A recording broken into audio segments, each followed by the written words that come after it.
Queen Victoria of the United Kingdom was one of the most defining monarchs in British history.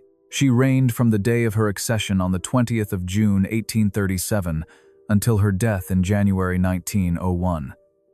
Standing at the head of a kingdom that underwent profound transformation during those 6 decades, in 1877, she was proclaimed Empress of India, embodying not only the British crown but also the imperial ambition of a global power. The daughter of Prince Edward, Duke of Kent, and Princess Victoria of Saxe-Coburg-Saalfeld, she lost her father at an early age.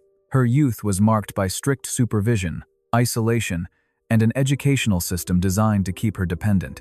Yet, at just 18 years old, she ascended the throne after her 3 paternal uncles died without legitimate heirs.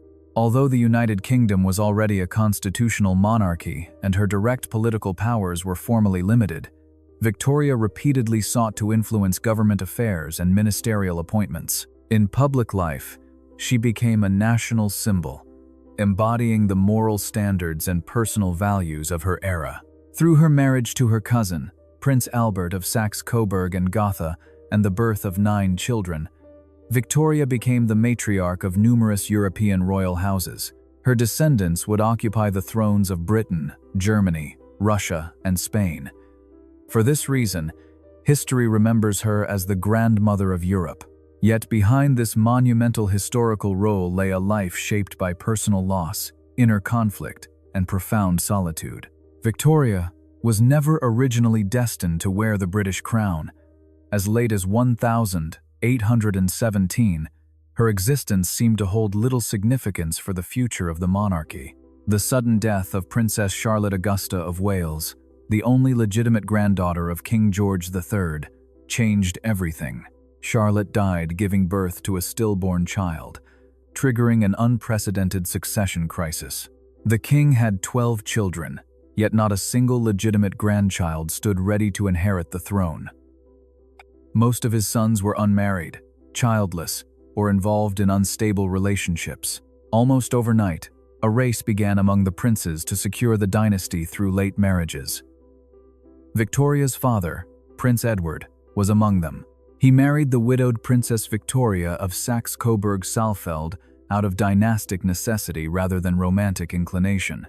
When Victoria was born in May 1819 at Kensington Palace, she was initially only one among several possible heirs. But the death of her father just months later, followed by the passing of her grandfather and additional uncles, gradually propelled the young child toward the center of the line of succession. From an early age, it became clear that her existence was not private but political. Her childhood unfolded under strict regulation and isolation. Under what became known as the Kensington System, designed by her mother and her mother's close advisor John Conroy, Victoria was kept away from children her own age and largely shielded from the outside world. Every meeting, every lesson, every daily routine was controlled. The goal was to keep her dependent, malleable, and easily influenced. Later in life, Victoria would describe these years as lonely and oppressive. She grew up without true friends, constantly observed and restricted a future queen who, even as a child, had little control over her own life. Throughout the 1820s, the circle of potential heirs to the throne grew steadily smaller. The death of Victoria's father in 1820, only days after the passing of her grandfather George III, fundamentally altered her position. When the Duke of York died in 1827 and King George IV followed in 1830, Victoria moved even closer to the center of succession. With the accession of William IV, she became heir presumptive, yet this new status was accompanied by uncertainty. A Regency Act stipulated that if William were to die before Victoria reached the age of 18, her mother would serve as regent. The king deeply distrusted the Duchess of Kent and feared the influence of John Conroy over the young princess. He openly expressed his wish to live long enough to prevent a regency. For Victoria, her 18th birthday in May 1837 would determine her political future. When William IV died on the 20th of June 1837, Victoria had just turned 18. Before dawn, she was awakened from sleep. The Archbishop of Canterbury and the Lord Chamberlain arrived to inform her of the king's death. In her diary, She later recorded that she received the news alone, dressed only in her nightgown, and that at that moment, she became queen. Her accession also ended the personal union between Great Britain and Hanover. Due to Hanover's succession laws, which excluded female inheritance, the Hanoverian crown passed to the Duke of Cumberland. Victoria would rule solely over the United Kingdom. Politically inexperienced, she relied heavily on the Whig Prime Minister Lord Melbourne during her early years. He advised her almost daily, explaining parliamentary procedures and shaping her first political decisions. For Victoria, he was more than a head of government. In him, she found a paternal figure she had lacked throughout her isolated childhood. Yet this closeness would soon raise questions about influence, dependence, and the limits of royal authority. From an early stage, discussions began within Victoria's circle about a suitable dynastic marriage. A central figure in these plans was her uncle Leopold, who had become King of the Belgians in 1831 and saw himself as a careful architect of his niece's future. He regarded his nephew, Prince Albert of Saxe-Coburg and Gotha, as the ideal husband for the young queen. Victoria's mother and Albert's father supported the idea as well. When Albert first visited England in May 1836, Victoria received him with polite reserve, yet he left a lasting impression. In her diary, she described him as exceptionally handsome, with a gentle expression and kind demeanor. At that time, however, she was not ready for marriage. Only during Albert's second visit in October 1839 did admiration turn into resolve. As reigning monarch, Victoria could not receive a proposal. She had to make one herself. On the 15th of October 1839, she asked Albert to marry her. 5 days after his arrival at Windsor, the decision was made. They were married on the 10th of February 1840 in the Chapel Royal at St. James's Palace. For Victoria, the marriage was far more than a dynastic arrangement. In her private writings, she expressed profound affection and a sense of emotional security she had never known before. Albert quickly became her closest confidant, her political advisor, and the emotional center of her life. Gradually, he replaced Lord Melbourne as the most influential figure at her side. This partnership brought stability, but it also shifted the balance of power. Though Albert held no formal political authority, he began reading official papers, drafting correspondence, and guiding the Queen's decisions. Love and governance became closely intertwined. What began for Victoria as liberation from an isolated childhood evolved into a marriage in which personal devotion and political influence could no longer be separated. The early years of Victoria's reign were far from stable. Despite her initial popularity, the young queen's reputation suffered a significant blow in 1839. The catalyst was a court intrigue that would carry both political and personal consequences. At the center stood Lady Flora Hastings, a lady-in-waiting associated with Victoria's mother. When her abdomen began to swell noticeably, rumors quickly spread that she was pregnant out of wedlock. Victoria, who already distrusted Lady Flora and associated her with the oppressive Kensington System, accepted the suspicion. Lady Flora initially refused to undergo a medical examination, which only fueled speculation. When she finally consented, it was revealed that she was not pregnant at all but suffering from a serious liver tumor. She died shortly thereafter. The public reaction was severe. Conservative circles and segments of the press accused the Queen of allowing false rumors to flourish. In public appearances, Victoria was jeered and mockingly referred to as Mrs. Melbourne, a pointed reference to her close relationship with the Prime Minister. The incident exposed how quickly personal grievances could escalate into political damage. That same year brought another confrontation that would enter history as the Bedchamber Crisis. After Lord Melbourne's resignation, the Conservative leader Sir Robert Peel was asked to form a government. He requested that the Queen's ladies-in-waiting, many of whom were wives of Whig politicians, be replaced by women connected to his own party. Victoria firmly refused. She viewed these women not as political appointments but as personal companions. Peel concluded that he could not govern under such conditions and resigned. Melbourne returned to office, yet the episode left a lasting mark. It revealed a monarch who placed personal loyalty above political neutrality and who was still learning the delicate boundaries of constitutional authority. These early controversies demonstrated that royal power demanded restraint as much as conviction, a lesson Victoria would only gradually absorb. The death of Prince Albert in December 1861 marked an irreversible turning point in Queen Victoria's life. For more than 20 years, Albert had been not only her husband but her closest confidant, political advisor, and emotional anchor. With his passing, Victoria lost the stable center around which her personal and public world had revolved. Albert died after a short but serious illness. The Queen became convinced that the true cause of his physical collapse had been distress over the conduct of their eldest son, the Prince of Wales. Reports of the young heir's alleged involvement with an actress had deeply unsettled Albert.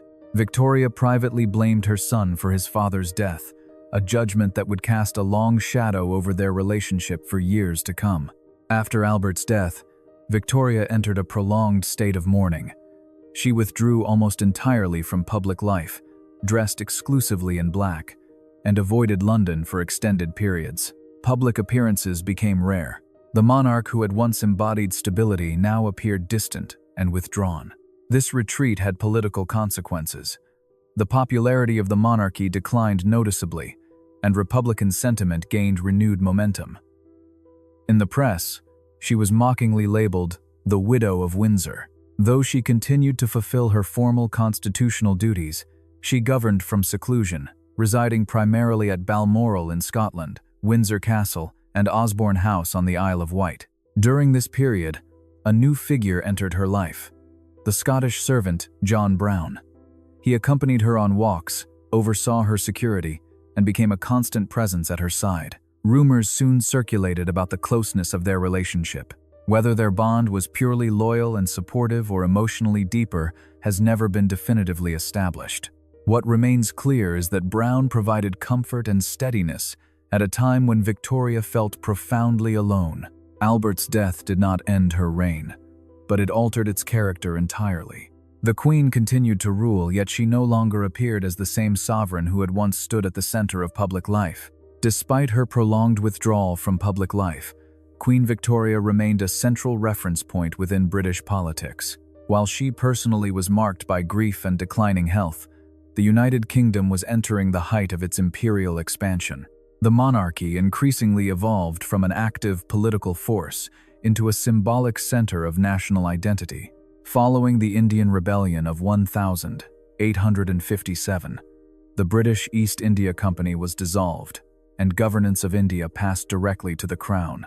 Victoria adopted a comparatively measured stance toward the conflict, condemning excesses committed by both sides.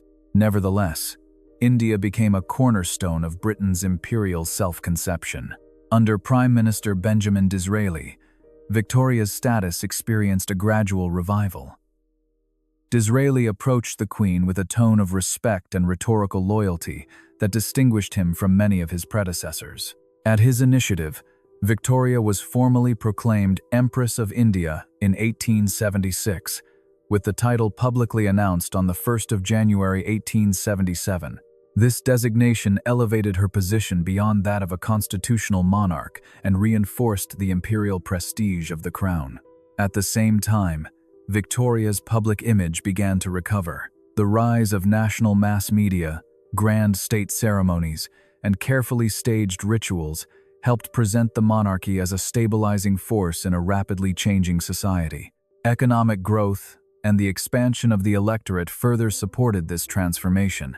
The culmination of this renewed visibility came in the great Jubilees of her reign. The Golden Jubilee of 1887 and the Diamond Jubilee of 1897 were orchestrated as vast displays of imperial unity.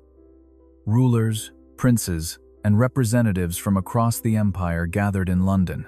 For many citizens, Victoria now symbolized not so much active governance as the living embodiment of an entire era. Through ceremony and symbolism rather than political intervention, the Queen returned to the center of public consciousness not as a dominant ruler, but as the enduring figurehead of a global empire. In the final years of her life, Queen Victoria was increasingly burdened by physical ailments.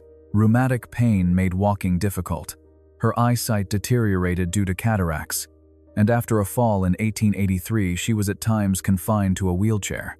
Yet, despite these limitations, she remained formally at the head of state and continued to follow political developments with keen attention. The deaths of close companions and family members overshadowed her later years. The loss of her son Leopold, who died from complications related to a hereditary blood disorder, struck her deeply. Even so, public loyalty toward the Queen strengthened once again. Demonstrations of devotion following several assassination attempts reinforced her image as a steadfast and resilient sovereign. On the 22nd of January 1901, Queen Victoria died at Osborne House on the Isle of Wight at the age of 81. At her bedside were her son and heir, the future King Edward VII, and her eldest grandson, the German Emperor Wilhelm II. With her passing, not only did an extraordinarily long life come to an end, but so too did a historical epoch. Years earlier, Victoria had left precise instructions for her funeral. She wished it to be military in character, with white rather than black as the dominant color. She asked to be buried in her bridal veil and requested that personal mementos be placed beside her, symbols of a life shaped by duty, loss, and quiet endurance.